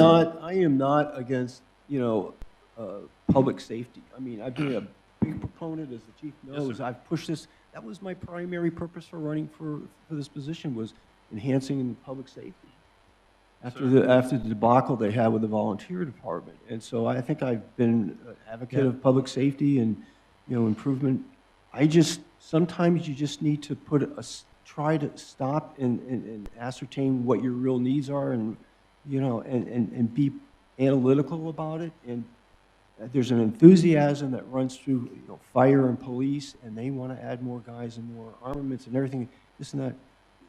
There's a limit to it to some degree. I mean, you have to be analytical about it, as I said, and not become overwhelmed by the element of, yeah, I want to get in there and I want a new truck, or I want this for this purpose or that purpose, and you have to be able to justify it. And Because we have to go out, and people in this community, they live in a dichotomous world. They want a rollback, but they want the best public safety, advantage possible. And, the quandary is, straddling that middle ground where, they don't want to pay for anything else, but they want the best, that's available. And so you know, you can, I just want some kind of empirical, analytical thought that goes behind the process, and not just a clamoring for, I want this, and I want this, and I want this, and all of a sudden it becomes very substantive when it comes to the dollar bills that are going through, and you're wondering, am I getting, you know, the biggest bang for my buck here? And not just because we're Yes, you friends will, and just so I you know. love you to death, is, yeah, I'm going to defer to the chief because he knows better, but I'm not I- going to, you know, I We I have have to these stop and, conversations, I respect and I enjoy them, that's what we should be doing. I always feel like that I'm pretty confident when I come before this council, that what I'm bringing to them is not just something I want. It's a need that I've looked at and assessed and said, okay, here's how it can benefit this community, and I will always continue to do that. well, I need to know that, and that's what I need to depend on. If I'm Absolutely. going to make decisions where in 2 years' time, we're going to be dedicating $520,000 Yes, sir. more, and we don't have a Brookshire up there. Not yet, no, sir, you're correct. Okay. You're correct. We don't have the super Walmart. You know, under those circumstances, yeah, I can understand it. But we don't have all this tax base that you're talking about, but we are laying out $520,000 of people's hard-earned money Correct. for something. Because, So I again, need to know darn well that this is worth what we're gonna It- get. It's not, again, it's not a want, it's a need, and I'm not gonna wait. I worked for a city for many years to where growth happened, and we were so far behind the curve that it affected our services. And I, as a chief, when I finally became chief, I was assistant chief at the time, my decision was I never wanna put myself in that position because I have to answer to the council, and I'd have to answer to the citizens of the community why we weren't able to be there when they picked up that phone call because we didn't prepare for what's coming ahead of us. So that's the other part of it, looking as we continue to grow. I know it's not there yet, but I know it's coming. And I don't want to wait till that day when we go cut a ribbon and then go, okay, hey, council, I need to get 4 per shift because of these reasons. So Well, I can hope we- that has helped a little bit. Yeah, we can push on it. We'll push, we'll, Thanks, we'll chief. Absolutely, yes, sir. Thank you all for that sensitive subject. It's tough, and we're trying not to, yes, we look at y'all as people, but we have to look at you as physicians and. No? um, And you have to be able to defend what And you want. what's- That's what I'm asking for. That's what I'm asking for. Is make an argument, make a respect that. cogent argument for what you want. And even though I'm kind of pushing back on you guys a lot, you know, who knows, you might bend my mind a bit here. Let's Next move on. subject. All right. I'll go through here quickly. Number 8, you have liability insurance has gone up. Everything, again, everything has gone up. We're asking for new chairs for the city council dais. We'll steal your chairs that you have there to put in the conference room. And so somebody doesn't, the exposure of somebody going back and breaking their neck on one of those chairs is high in there. It's not that high, but we keep track on that. Consultants doing impact fees, we're wanting to do impact fee studies to bring in additional revenues into the city.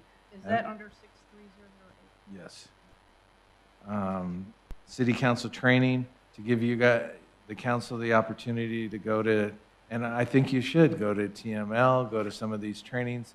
And why I think it's good is because you get to be with council members and mayors just like you, and it's sort of a cathartic thing. Oh, that's happening in our city too.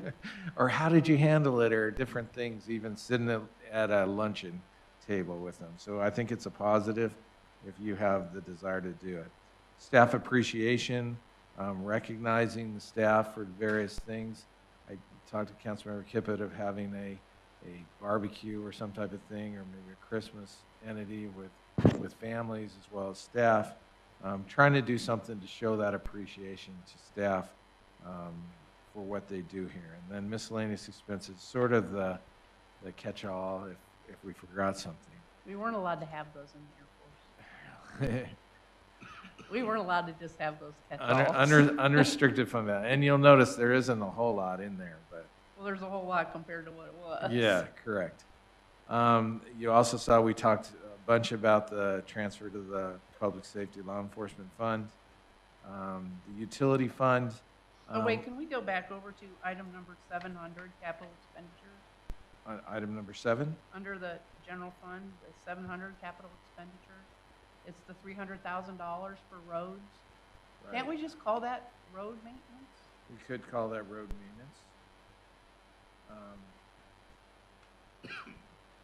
Yeah, we try to keep consistent, those accountants try to keep consistent with same of the line items, but we could definitely, Well, that's okay. If I just wondered, because I was searching for roads and then I found it. I went, oh, yeah, it's Right. that. yeah. And we're actively right now looking at the roads and the maintenance and going to be working with the county and what roads we give If them. it has to be consistent with the whole, Well, it's just for historical basis Yeah. and review basis. okay. Can I say one thing on that? Yes, sir. I applaud you on that. You know, I've said that before, but I want to make it public because I think that with the advent of us having discovered that we have more roads than we thought we did, Right. and, you know, us owing up to our own responsibilities to maintain those roads for the public and make them safe. Which is, again, I just think this addition here is we're going to get good value out of this, and I think it's the right thing to do. and you talked before on the empirical. We're going to work hard to show you specifically how much you need on different roads, and so we can budget it into the future and what quality of roads, where they are, what type of product we need to put on those roads to fix it, and how long it'll last. We're trying to get real specific, and we'll be bringing that to council soon. The utility fund on number 16, there was a study done that the council had done in 2019. It was a good study. Based on a variety of factors, they underestimated the cost. They showed that it was going to increase every year for about 5 or 6 years. This year, there's like a $7 a month increase. That is worked into here, or it's not included in the potential increase, but we will. But it's something that it's a revenue. So and it's a different line, we'll have to change the fees and charges schedule, which we'll wait for another day to do. But that's something that it's just a pass through. It's not us raising rates, it's somebody else raising rates for stuff that we have contracted with them to do. And let's see. And then we talked about 18, the public safety fund, the fires, the 606, all the employee cost, and then capital projects, we don't have any activities identified. So I also put on the back of the other note that has a lot of the specific changes so you can historically look at those. The contractual, some major and minor contractual costs that the city's paying through those contracts, and we had a little discussion on that earlier. So, thank you. So, is there any questions from us? Do you need any clarification on what you're going to go back and look at? And I'm willing, I'm ready. I mean, if you want to email me, whatever your mode of communication, come in and talk to me, call me, whatever, email me, text me. If you have questions, please do that and let us answer those so you can feel more robust in your decision making. So you're okay with everything that we said today to see, ask the mayor about or put it up for discussion in 2 weeks? Okay. Anybody else have any questions about the budget? Will we move on to the next item? Okay, to reiterate to our audience, that was an informational session only. So the next item is item 8.4, the proposed fiscal year 23 tax rate. Mr. Hildebrand, if you Okay, could thank review you, that. Councilmember Kippett. Acting Mayor Kippett, sorry. If you look at, and I included this in your thing, I don't know if it was in this packet, but it was in the prior if it wasn't in this one. It shows the taxable value of $706 million. We're over $1 billion in value in the city, but when you start pulling out some of the things that aren't taxable, we're down. And we don't even have any schools. We have churches, but not schools. And it brings it down to $706 million that's taxable in the city. We have worked in here the no new revenue rate. There's the voter-approved rate and the no new revenue rate, or we can go and go higher than that, be subject to election. The no new revenue rate is 0.107020. That's 10 cents for every $100. You see that the voter-approved rate is 0.108596, a difference of 11,100. We represented to the council that and we've included the no new revenue because that was the direction that the council got us, and it eliminated some of the required functions that we had to do by the state, and the difference is $11,000. So, so that's what you have in front of you when you see your line item in the budget for your property tax, your ad valorem tax. So that means since we're potentially going to accept the no new revenue, or we're going to, not the word promote, but whatever, the no new revenue tax rate, does that eliminate the need for a public hearing on the tax rate? It does. So Yes, we don't ma'am. need to do that next We next don't have to week. do that. We just have to and- adopt the tax rate. And since we're this far along, it's kind of, Mhm. I'm just you reiterating don't for the have to, I public. guess, but we went down the state requirements of the no new revenue, so Mhm. it would be very advantageous for us I think that was to our adopt guidance it. from the mayor too. Right. Any other questions about that? All right, item 8.5, I would like to have a motion to postpone that item until 9/20, or table that item until September 27th.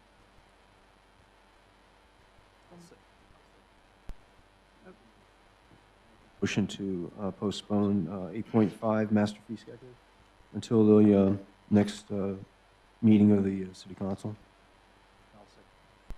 Any discussion? Take a vote. All those in favor, say aye. Aye. That passes 3-0. Item 8.6, discussion and possible action regarding the building official contract. I'd also like to have a motion to postpone that item until 9/27.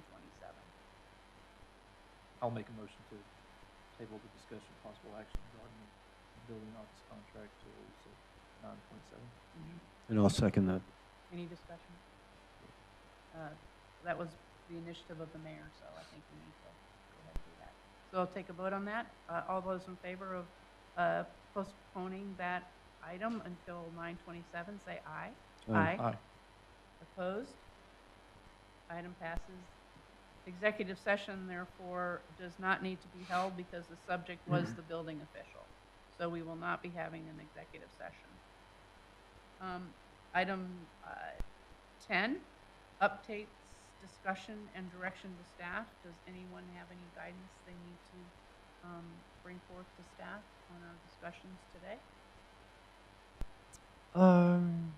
The only thing, I was contacted today by the representative down in Sonoma Verde where they were asking for volunteers to do, and you're going to be doing this, Kelowna, you know, reading to young children down there. And I think that if we can get the message out to the public for people that are available, that have the time, particularly retirees, to donate their time for reading purposes. I actually did this back in my previous home state. And, you know, whenever you serve somebody else in a position like that, where whether it's being a dentist and taking teeth out, or whether it's reading with a 5-year-old child and trying to enhance his learning capabilities, you know, you yourself probably get more out of that event than the child does, or that person who's receiving the tooth extraction, to tell you the truth. It's just, the satisfaction is beyond, you know, the endurance of the effort. So I would suggest people, if they have inclination, desire to serve, then maybe look into the program over in Sonoma Verde on that. We are signed up for December 6th, so I challenge council members to jump in there and sign up, because our date signed up for September 6th. 26th. We're December 6th. We're out there a little bit. September 26th. Where you're gonna be, so I And you're challenge going the to do rest it of when you. your schedule permits, I think. Yes, I will. It's an hour, it's reading to I know kiddos, the it's- mayor signed up. So it's gonna be a fun event. They had a few dates left, I told her to let us know what dates. They can So probably we ended read up better taking than the me. 6th. Chief, could you It's give us fun. an update on Heroes Day? Yes, ma'am. So Heroes Day is coming up September 24th. We've had numerous meetings with the Sheriff's Department. We have Northeast Texas Regional CERT team that will be assisting us. We have the ham radio operators, Rockwall County Amateur Ham Radio Operator Group that will actually be assisting us with the course. We will have a lot of our staff there as well because it's going to be, the race is a pretty significant event with a 5K, 10K, and a half marathon. Rockwall County Emergency Management will be here to assist as well. We'll have a command post established from the county's emergency management office here in the back parking lot to manage this. Right now, we're looking at a little over 100 racers. They expect that number to continue to climb as we get closer to it. We will have several different events. We're going to do the Frozen T-shirt event. We got young drill teams from the local dance clubs. They'll be out there doing little dances and stuff. It's just a chance for everybody to come together and hang out and support, our military, our first responders. That's what this is about. Unfortunately, we have to work in the beginning, but then we'll get to come out and come back and play a little bit. We'll have several different obstacle courses. You'll have a firefighter challenge. You'll have a law enforcement challenge, and then you have just the, say regular, but just the civilian challenge, okay? But you're welcome to wake, anybody can go and say, what I see what they're doing here, I'm gonna come over here and I'm gonna go to the firefighter challenge and do some of the fireground tactics. And I'm gonna challenge one sitting over there, keep shaking his head. I'm gonna make him bleed. He's gonna have a little red in him by the time he's done, right? But it'll be fun. It's gonna be a neat event. We're hoping that citizens will bear with us. We will have the night before, I will set up big digital marker boards that will scroll and say, Heroes Day race begins at this time. We'll have one set up there at 2:05 and 5:50, and the other control point will be just back north, I would say, of Smith Road here. So the race comes into Councilmember Tucker's neighborhood. It'll clear out there quick. Everybody runs through there, but that will fade out. As we clear that out and clear 550, then our control point will move to City Hall entrance, and then just north of 550 or Smith Road here. We run Smith Road, Connie, down to Stevens, back up Stevens, turn around, then they come back to St. Pat at the end here. So everything begins and ends right here at City Hall. So, do you need Volunteers. some volunteers? It'd be nice to have some to just be here to I think it'd be great to have some council members here, local citizens, What day is it? kind of like y'all did at the 24th of September. 24th of September, just like we had some there for Yeah, egg drop. egg So drop. Citizens like Okay. that. And are you gonna do the parking over here? We are, yes, ma'am. So all parking will be just north of East. east Of of City Hall. City Hall here, where we park today. I'll see what I can do in terms of that, Chief, in terms of volunteering. I have to check the Absolutely. schedule, but it's a Saturday, right? Yes, sir. It's Saturday. Well, the races start at 7, and then the events, we're saying, will probably begin around 10:30, by the time the races. So the race we end at 11. So unfortunately, if we have people that are not keeping up the time, the course, and we put that out, that the course will be closed at 11. We'll go around, pick up people if we need to, if they choose to continue on, or continue on at their own risk. I wanted to ask the chief, and I don't know if this is appropriate or not, but could you give us like a little mini summary of what the status is for the EMS coming into the house over Well, here? let me ask, get one more question on Okay. this first. I've heard through the rumor mill that there's a dunk tank and the mayor's going to be in the dunk tank. Correct. Okay. I will say. I'm paying extra for The that. mayor, and so a lot of things we're gonna have is have some boots out there, where a lot of these proceeds, some of you don't know, that we lost firefighter Clifford Haney, that I've known we'll go long.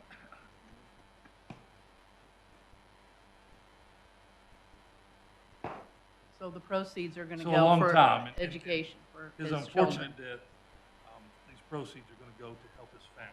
And his family doesn't want any money, but what they're looking to do is to pass funds forward to help young men and women that want to get into firefighting, EMT, paramedic. And so it's absolutely, it's an honor to be a part of it, be able to help continue on his legacy.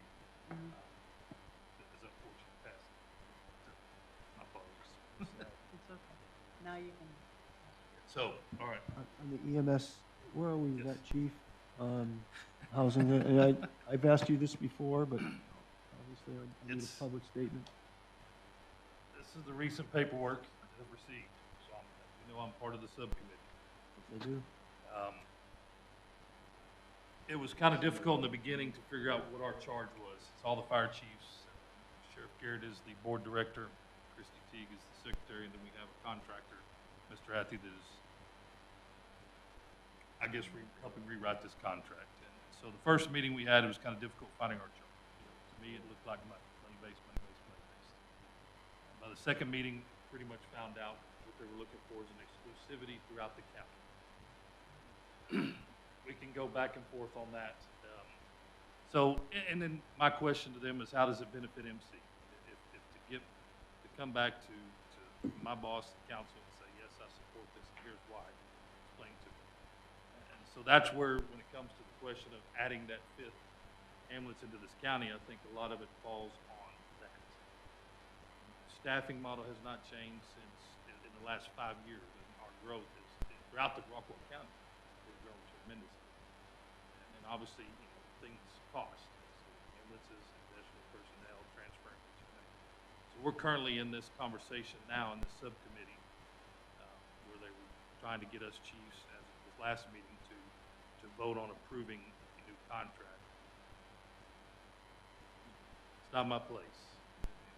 That's something that they need to pursue with the ESC board. We have Right. an elected official on there. I think they want us to vote to say, to go to the board and say, hey, all the You fire guys- chiefs agree. Yeah, right. Unfortunate thing is the exclusivity may not work. There are a city or two, one for sure, that is in a unique situation. It's difficult to get an exclusivity like that because of this way they're set up. The only way, my understanding is the only way the exclusivity works is if everybody in the county was to do it. Yes. So I think we're starting to come to some crossroads. I've had many meetings with Conrad in regards to just continue trying to think ahead and see what do we, be prepared if something was to come up. They're covered until 2026. They had a 5-year contract in 2017. We thought it was up this September, but they've already given them 4 of their 5-year extensions. They start after year 1, giving them extensions. So the county's covered till at least 2026. And then they can apply at the end of this year, is my understanding, for that 5th one. So they should be good for 2027. But I think like I said, we've come to some crossroads where cities are really starting to have to think ahead and start preparing for what could come in the future when it comes to EMS. So, to answer, I've been talking with Medic Rescue for years, and we have great conversation. I love mentioning them to death. Yep. I understand the business side of it, but I think understanding now where they were in the contract they signed with no subsidies and things like that, that now, because of the growth, they're trying to figure out how they can start implementing this additional 911 dedicated body and a full-time educator to help all the departments for the training that they're supposed to be doing. So that's where we are right now.